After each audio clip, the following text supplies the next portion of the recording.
উপস্থিত থাকি প্ৰথম অনুভৱটো কেনেকুৱা লাগে? অনুভৱটো এনেকুৱা লাগিছে, খুব ভাল লাগিছে। মহাৰাজ জয়ন্তী যিমান অসমৰ বিভিন্ন প্ৰান্তৰ পৰা অহা পৰিচালক তাহাঁতসকলক মোৰ শ্ৰদ্ধা জনাইছোঁ। বিশেষকৈ মৰমৰ মহিলাসকলৰ প্ৰতি মোৰ মৰম বেছি থাকে আৰু যিমান দিন জীয়াই থাকিম সদায় তোমালোকৰ লগতে থাকিম। কাৰণ এতিয়া আজি ইয়াত ভুল কৰিছোঁ, তোমালোকতো ভুল কৰা নাই, এতিয়া ভুলৰ উত্তৰটো কৰি দিছোঁ। এয়া নাপাব আপোনালোক যে মহিলাসকলক গামোচা পিন্ধাতকৈ এজোপা গছ পুলি দিব লাগে, সেই কথাটো আগতেই ল'ব লাগে। আৰু বিভিন্নজনক উপহাৰ দিওঁতে ফুলৰ টোপা দিব নালাগে, ফুল চিঙি মানুহক উপহাৰ দিব নালাগে। ভাৰতবৰ্ষত থকা প্ৰতিটো স্কুল কলেজ ইউনিভাৰ্চিটিবিলাকত এতিয়া ফুলৰ বদলে এজোপা গছ পুলি দিব লাগে। আৰু তোমালোকৰ জন্মদিন কি কৰিছা, আগত কেক কাটিছিলা, এতিয়া কেকৰ বদলি এজোপা গছ পুলি দিব লাগিব। আৰু যিমান বন্ধু বান্ধৱী মাতিবা এজোপাকৈ যদি গছ পুলি দিয়ে, সেই গছটো যদি প্ৰতিপালন কৰি ডাঙৰ দীঘল কৰে, তেতিয়া পৃথিৱীখন সোনকালে সেউজীকৰণ হ'ব। আমালৈ পৃথিৱীখনৰ ভাবুকি আহিছে, ধৰিত্ৰীয়াই পানী লগা জ্বৰহে হৈছে। যেতিয়া সম্পূৰ্ণ জ্বৰ হ'ব আমি পৃথিৱীৰ পৰা বিদায় মাৰিম। সেইকাৰণে APJ আব্দুল কালাম ছাৰে মোক কৈছিল, বিশ্বৰ আটাইতকৈ ভাল কাম কৰাৰ কাৰণে তোমাক 60 কেজি ডায়মণ্ড চেৱাৰ 2 লাখ টকা চেক দিছোঁ। विश्ववासी का नहीं तो आपका subject school and college university बड़ा बड़ा मीटिंग में मत चाहिए। ये नहीं इंडिया में इन्वाइट करेगा जाने पर कैसे ही नहीं, ऑल ओवर वर्ल्ड तो इन्वाइट करेगा जाने पर। और तार 3 दिन पिछर पर विदेश যাত্ৰা সূৰ্য উঠা দেশৰ পৰা সূৰ্য পা দেশলৈ যি বুজি পালো যি দেখিলো। মই যিমান পৃথিৱীৰ দেশত গ'লো তাত দেখিছোঁ কোনো এখন দেশৰ শিক্ষানীতি পৃথিৱীক ভাল পাব লাগিব। মাত্ৰ চাৰ্টিফিকেট লৈ চাকৰি এটা কৰিম, ঘৰ এটা বনাম, গাড়ী কৰি কিনিম, তাতকৈ আৰু পৃথিৱীৰ কথা চিন্তা কৰা আজিলৈকে একো নাই। সেয়ে ভাৰতীয় শিক্ষানীতি 2014 চনত যেতিয়া MGMত বৈঠক হৈছিল, সেই বৈঠকত তেতিয়া 35,000 ছাত্ৰ ছাত্ৰী আছে। তাহাঁতৰ এইদৰে হল নাই, ক্ৰিকেট গ্ৰাউণ্ডৰ নিচিনা মুকলি ফিল্ড আছিল। তেতিয়া ফাৰ্ষ্ট পৰিৱেশ মন্ত্ৰী, মহাৰাষ্ট্ৰৰ গভৰ্ণৰ, মহাৰাষ্ট্ৰৰ চিফ মিনিষ্টাৰ, শিক্ষামন্ত্ৰী আহিছিল। যি পৰ্যন্ত ভাৰতীয় কলা কৃষ্টি সংস্কৃতি বিকাশ নহ'ব সেই পৰ্যন্ত দেশৰ উন্নতি সাধন হ'ব নোৱাৰে। আৰু এইটো শিক্ষানীতিয়ে সদায় মাতৃভাষাত ক্লাছ 10লৈকে দিব লাগে, তেতিয়া মন মগজুটো বিকাশ হ'ব। মন মগজুটো বিকাশ হ'লে দেশ আৰু জাতিৰ উন্নতি হ'ব। সেয়ে সেই ফৰ্মুলাটো বনাই 8 বছৰ লাগিল।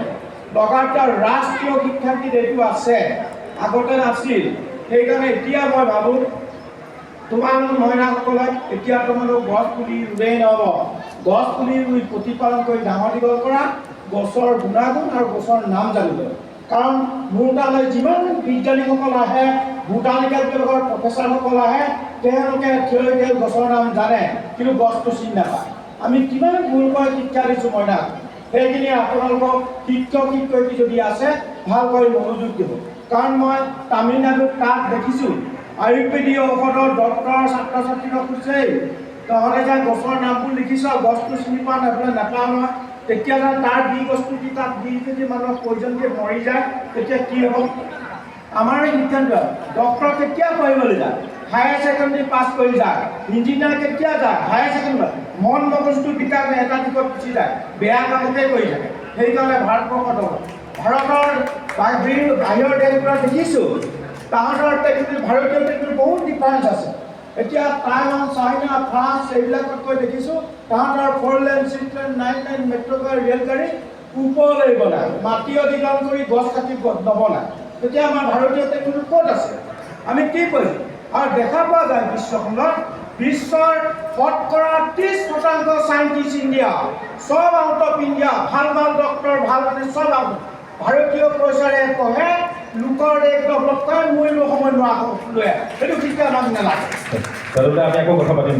ইমান ধুনীয়া কথা এটা কৈছে, ভাৰতৰ পইচাৰে পঢ়ি ইয়াতে ডাঙৰ দীঘল হৈ লোকৰ দেশত সেৱা কৰেগৈ, মৰিবৰ সময়ত আমি আকৌ মাতৃভূমিলৈ ঘূৰি আহোঁ। সেনেকুৱা এজন শিশু যাতে আমাৰ মইনা পাৰিজাতৰ পৰা জন্ম নহয়, আমি তাকে আশা কৰিছোঁ। আপোনালোকে আপোনালোকৰ সন্তানক মাটিৰ গোন্ধেৰে লালন পালন কৰক আৰু এই মাটিৰ গোন্ধেৰে অসম ভাৰতবৰ্ষক উজ্বলাই তুলিবলৈ তাহাঁতক অনুপ্ৰেৰণা দিয়ক। মইনা পাৰিজাত সদায় অৰিহণা হ'ব, মইনা পাৰিজাতে সদায় আপোনালোকক সেই ক্ষেত্ৰত সহযোগিতা আগবঢ়াব মৌচুমী চহৰীয়া। অসমীয়া মাধ্যমত পঢ়া এগৰাকী ছোৱালী, মোৰ ভণ্টি, আমি বন্ধুৰ নিচিনা এটাই। মঙলদৈ নগৰপালিকা উচ্চতৰ মাধ্যমিক বিদ্যালয়ত পঢ়িছিল। মই কথাকেইটা অকণমান ভাল নলগাৰ ধৰণে কৈ গৈছোঁ। খাটি অসমীয়া মাধ্যমত পঢ়িছিল, LP school Sipajhar.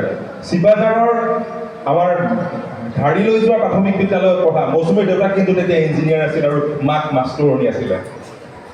Mangaldai নগৰপালিকা higher ছেকেণ্ডেৰীত অসমৰ ভিতৰত প্ৰথম হৈ ষ্টেণ্ড কৰিছে মৌচুমীয়ে। কৈ ভাল লাগে এই কথাবিলাক। ডিগ্ৰীত অসমৰ ভিতৰত ফাৰ্ষ্ট ক্লাছ ফাৰ্ষ্ট লৈ কটন কলেজৰ পৰা মৌচুমী উত্তীৰ্ণ হ'ল। BEdত ফাৰ্ষ্ট ক্লাছ ফাৰ্ষ্ট সদৌ অসমৰ ভিতৰত, আকৌ MAত। আজি SCERT অসম চৰকাৰৰ শিক্ষা বিভাগৰ এটা উচ্চপদস্থ চাকৰি কৰে। মাজে মাজে বিশ্ববিদ্যালয়বিলাকৰ কৰ্টৰ সদস্য হয়। মৌচুমীক কেতিয়াবা অনুতাপ হয় নেকি অসমীয়া মাধ্যমত পঢ়ি মই উঠাব নোৱাৰিলোঁ বুলি? গানৰ কথালৈ পিছত আহিম, সৰু কথা। আমাৰ এটা ভাল মেছেজ যাব লাগে। এই ইমান ধুনীয়া আমাৰ মইনা সংবাদ, পাৰিজাত বাৰ্তা, এই ধৰণৰ কাকতবোৰ আজি ওলাইছে, অসমীয়া ভাষাত ওলাইছে। বিভিন্ন অনুষ্ঠানৰ পৰা প্ৰায় প্ৰতিখন জিলাৰ পৰা মইনা আহিছে। তেওঁলোক উৎসাহিত হওক তোমাৰ শৈক্ষিক উত্তৰণৰ যাত্ৰাটো দেখি লোৱাৰ। প্ৰাঞ্জল দা, ইমান ডাঙৰ কথা আপুনি ক'লে, ইমান মৰমত মোক ইমানখিনি মৰম দিয়াৰ বাবে। সেই পুৰণা দিনত প্ৰাঞ্জল দালে আকৌ মনত পৰি গৈছে। আমি একেলগে মিলিজুলি মইনা পাৰিজাতত একেলগে গীত পৰিৱেশন কৰিছিলোঁ। হয়, মই কিয় আজি ছাৰে ইমান সুন্দৰকৈ আপুনি বক্তৃতা দিলে, ছাৰসকল বহিয়ে আছে। আমি সদায় সঁচাকৈয়ে অসমীয়া হিচাপে নিজকে গৌৰৱ অনুভৱ কৰোঁ। আৰু মই যিখন স্কুলত পঢ়িছিলোঁ, মোৰ মা তাৰে শিক্ষয়িত্ৰী আছিলে। আৰু প্ৰাঞ্জল দাই কোৱাৰ দৰে সদায় আমি সেই ধাৰি লৈ স্কুললৈ গৈছিলোঁ আৰু টিনৰ এটা বক্স আছিলে ন প্ৰাঞ্জল দা, মনত আছে? টিনৰ এটা বক্স এটা থাকে। আজিকালিৰ নিচিনা ইমান এই স্কুল ডেস্কবোৰ নাছিলে। তাতেই খুব সুন্দৰকৈ পৰিপাটিকৈ স্কুলৰ বহি চহি লৈ আমি গৈছিলোঁ। গতিকে সেই সময়ত সেইখন স্কুলৰ পৰা পাছ কৰি পিছত চিপাঝাৰ বিজে বালিকাত পঢ়িলোঁ, তাৰপিছত মঙলদৈ নগৰপালিকাত পঢ়ি পিছত TCলৈ আহিলোঁ ক্লাছ 8ত গুৱাহাটী। TCত আহিছোঁ ক্লাছ 8ত, তাৰপিছত কটন কলেজ, তাৰ পৰা PhD কৰিলোঁ গুৱাহাটী ইউনিভাৰ্চিটিত। এতিয়া কথাটো হৈছে যে নিজকে সদায় অসমীয়া হিচাপে গৌৰৱ অনুভৱ কৰোঁ, সেয়া আমাৰ পৰম ধৰ্ম। আৰু ইয়াতে এটা কথা কৈ মোৰ ভাল লাগিছে, ছাৰে এটা কথা ক'লে যে আমি সকলোৱে পঢ়া শুনা কৰি বাহিৰলৈ গুচি যাওঁ, পিছত মৃত্যুৰ সময়ত আকৌ অসমলৈ ঘূৰি আহোঁ, নহয় জানো ছাৰ? কিন্তু এই সময়ত এটা কথা কৈ মোৰ ভাল লাগিছে যে মই নিজে অসমীয়া হিচাপে গৌৰৱ অনুভৱ কৰোঁ। আৰু এটা কথা মোৰ খুব ভাল লাগিছে যে নিজৰ অসম তথা ভাৰত মাতৃক সেৱা কৰাৰ উদ্দেশ্যে মোৰ স্বামী কিন্তু ভাৰতীয় সেনা বাহিনীৰ এগৰাকী বিষয়া। গতিকে তেওঁ আপুনি যিটো ক'লে যে সকলোৱে অসম ভাৰত এৰি গুচি যায়, কিন্তু যিসকলে এৰি নাযায়, যিসকলে অসম বা ভাৰতৰ সেৱা কৰে, তাৰে এগৰাকী পত্নী হিচাপে কিন্তু মই খুব গৌৰৱ অনুভৱ কৰোঁ। এগৰাকী উচ্চপদস্থ সেনা বিষয়াৰ পত্নী হৈ মৌচুমীয়ে অসমীয়া সংস্কৃতি কিন্তু বহুত সুন্দৰকৈ। আৰু মই মাজতে আৰু এটা কথা যোগ কৰি দিছোঁ, বোধহয় ভূপেন হাজৰিকাই জীৱনকালত লিখিতভাৱে বা ভাৰ্বেলি ৰেকৰ্ড ৰাখি তথ্য ৰাখি ভিডিঅ' ৰাখি মৌচুমীক সমগ্ৰ ভূপেন হাজৰিকাৰ গানখিনি নতুন প্ৰজন্মৰ মাজত বিলাই দিবলৈ একচ্ছত্ৰিকভাৱে অধিকাৰ প্ৰদান কৰা একমাত্ৰ শিল্পী অসমৰ মৌচুমী চহৰীয়া। কাৰণ মই সেই অনুষ্ঠানটো সেই কথাখিনি সাক্ষী আছিলোঁ, নহয় এটা আৱেগিক মুহূৰ্ত আচলতে। ঠিকেই কৈছে প্ৰাঞ্জল দা। আচলতে প্ৰাঞ্জলে আজি আৱেগিক কৰোঁ বুলি অকণমান ভাবি লৈছে নেকি? কাৰণ এনেই মই আৱেগিক হৈ আছোঁ, কাৰণ বাৰে বাৰে কৈছোঁ ছাৰ যে মিলিজনী মইনা পাৰিজাত, নহয় ভাগৱতী ছাৰ? সেই মিলিজনী মইনা পাৰিজাতৰ সেই কণ বগা যি কাপোৰ ফ্ৰক পিন্ধি পেলাই গাই থকা মৌচুমীজনী ইয়াতে মই বিচাৰি আছোঁ। অলপ আগতে প্ৰাঞ্জল দাক তাকেই কৈছোঁ, ইয়াৰ পৰাতো কোনোবা নহয় কোনোবা মইনা বিশ্ব দৰবাৰত জিলিকিব। সেই কথাবোৰ মনলৈ আহি থাকে। গতিকে মই এইটোৱে ক'ম প্ৰাঞ্জল দা, ভূপেন দাৰ সেই কথাখিনি মোৰ কাৰণে আশীৰ্বাদ স্বৰূপ। আৰু ভূপেন দাৰ প্ৰতিটো কথাই আচলতে মোৰ কাৰণে ব্যাকৰণ স্বৰূপ। মই গীত আগতেও গাইছিলোঁ, কিন্তু গীত আৰু গানৰ পাৰ্থক্য ভূপেন দাৰ গীতসমূহ চৰ্চা কৰাৰ পিছতহে মই অনুভৱ কৰিছোঁ যে গীত কি আৰু গান কি। গতিকে ভূপেন দাৰ সেই প্ৰতিটো আশীৰ্বাদ মোৰ কাৰণে ভগৱানৰ এটা দান। ফাগুনৰ শেষতে মই মৌচুমী, তুমি মৌচুমী, তাৰপিছত ফাগুনৰ শেষতে তেতিয়া ক্লাছ 4ত ফাগুনৰ শেষতে এটা সুন্দৰ এলবাম। আমি ফাগুনৰ শেষতে এটা গান শুনিলে গম পাম যে কি ধৰণৰ গান মৌচুমীয়ে চৰ্চা কৰিছিল সেই সময়ত।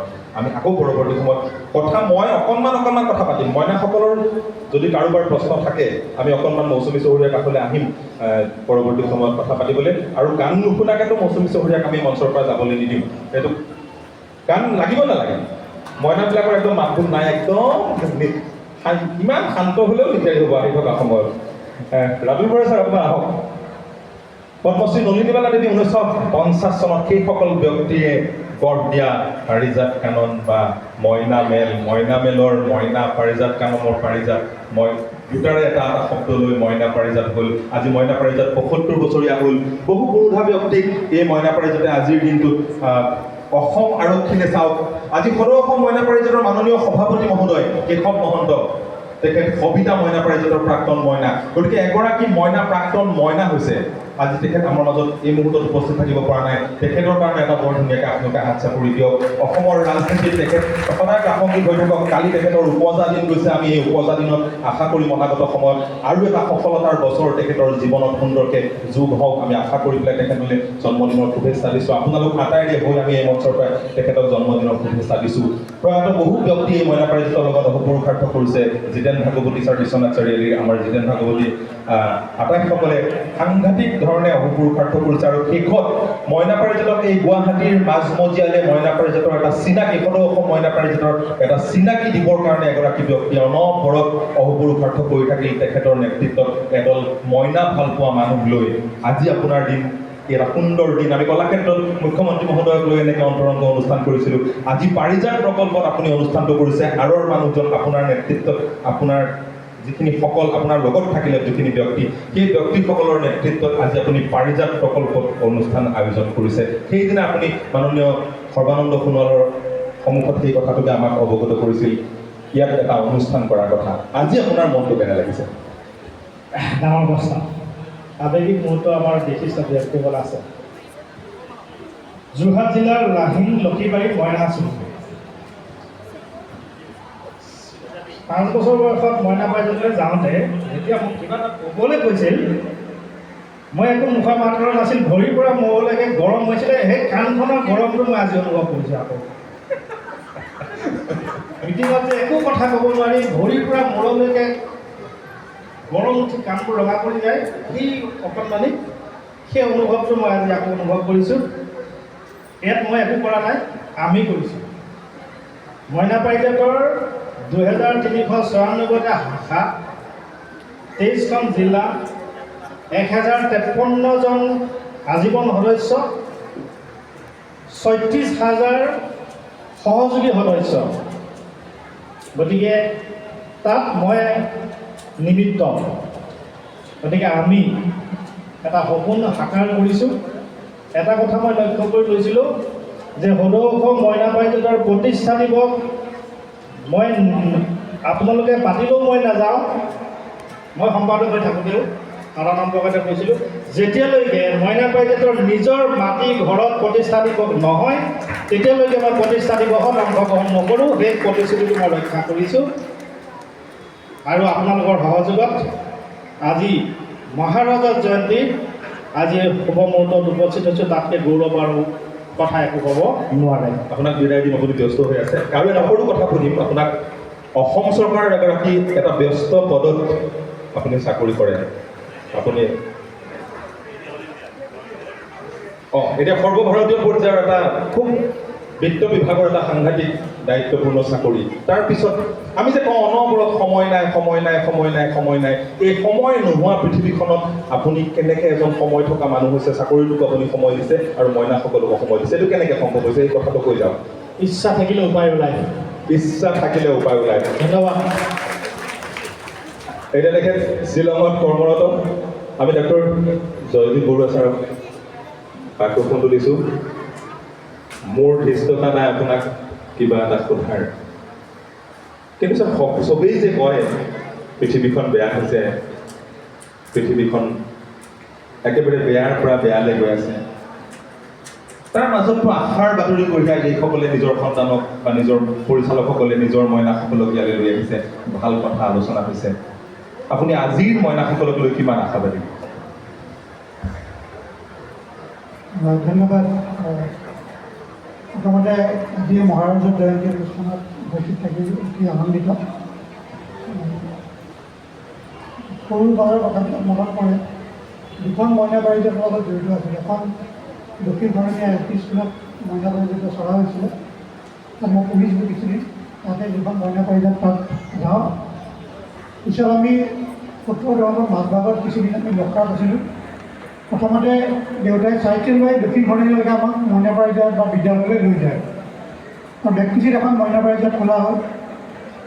এই সময়ত ইয়াত আমাৰ বিশিষ্ট সমাজকৰ্মী ডক্টৰ শ্ৰী নন্দেশ্বৰ শৰ্মাদেৱ আছিলে। তাত আমি সকলোৱে অংশগ্ৰহণ কৰিলোঁ। তাৰপিছত কিছুদিন এই ব্যক্তিচিত মইনা পাৰিজাতৰ যিটো পৰম্পৰা নাইকিয়া হৈ গ'ল। তাৰপিছত পিছত আকৌ পুনৰ স্থাপিত হ'ল।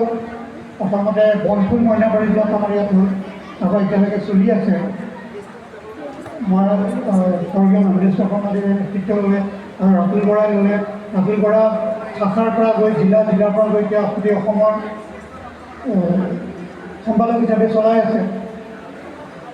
আৰু বহুতে নাজানে যে ৰাতুল বৰাই সকলোকে গৌৰৱ কৰে বুলি ভাবে, আৰু ৰাতুল বৰাই বুলি আমি সকলোৱে গৌৰৱ কৰিব লাগে যে ইণ্ডিয়ান অডিট এণ্ড একাউণ্ট ছাৰ্ভিচৰ তেখেতজন শীৰ্ষ বিষয়া। Indian audit and account service আমি IAS, IPS, IFS তাৰপিছতে আমি পৰ্যায়টো ল'ব। গতিকে এইটো অতি সৰু কথা নহয়। তেখেত ইমান সহজ সৰলভাৱে থাকে অসমৰ এগৰাকী বিষয়া অলপতে পদোন্নতি পায় Indian audit and administrative account ছাৰ্ভিচৰ এজন সৰ্বভাৰতীয় বিষয়া আৰু বৰ্তমান ডেপুটি ডাইৰেক্টৰ হিচাপে তেওঁ কৰ্মৰত। এইটোলৈ আমি গোটেই অঞ্চললৈ গৌৰৱ কৰিব লাগে। আৰু মই ভাবোঁ সকলোৱে তেখেতক ডাঙৰকৈ হাত চাপৰি দিয়ক। বৰা ছাৰৰ কাৰণে সঁচাকৈ এটা ভাল সুন্দৰ হাত চাপৰি হ'ব লাগে। দ্বিতীয় কথাটো হ'ল আপুনি তেওঁ যিটো কথা সুধিছে প্ৰাক্তন মইনা যে পৃথিৱীখন ভাল হ'বনে, মই ভাবোঁ যে আমাৰ অৰণ্য মাজত যাদৱ পায়েংদেৱে যি কথা কৈছে যে আমি যদি ভাল কাম কৰি থাকোঁ পৃথিৱীখন ভাল হ'ব। আৰু মই ভাবোঁ যে খুব বেছি চিন্তা এইকাৰণে কৰিব নালাগে, পৃথিৱীত এতিয়াও বহুত ভাল মানুহ আছে।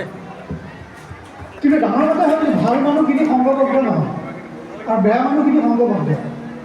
বেয়া মানুহখিনিয়ে সংঘবদ্ধভাৱে এই বেয়া কামবোৰ কৰি থকাৰ কাৰণে ভাল মানুহবিলাক অলপ ভয়ত পিছুৱাই থাকে।